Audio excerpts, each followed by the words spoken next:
Inihayag ng Kalikasan People's Network for the Environment o PNE na tuloy pa rin ang operasyon ng pagmimina ng Wagal Corporation sa Dupax del Norte, Nueva Vizcaya.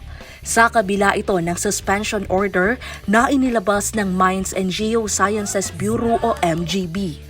Naobserbahan ng grupo ang tuloy-tuloy na drilling sa loob ng kanilang exploration site sa lalawigan. Dahil dito, binaliwala umano ng kumpanya ang ipinatupad na suspensyon ng pagmimina sa lugar. Ayon sa grupo, may mga video at litrato silang nagpapatunay sa operasyon ng kumpanya.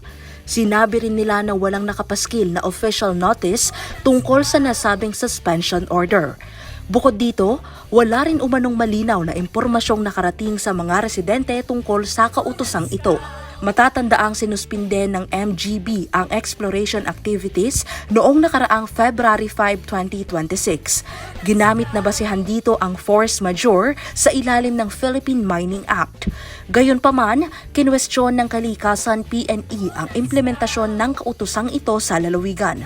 Nanawagan sila sa Department of Environment and Natural Resources na agad aksyonan ang mga paglabag ng kumpanya.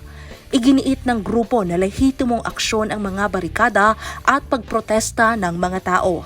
Hindi rin dapat gamitin ang militarization para takutin ang mga residenteng lumalaban. Bukod pa rito, hiniling nila ang permanent cancellation ng exploration permit ng nasabing malaking kumpanya. Layunin nito na tuluyang maprotektahan ang Nueva Vizcaya laban sa mapanirang pagmimina. Ako po si Carmel Joy Miguel, nag-uulat para sa Balitang Unang Sigaw.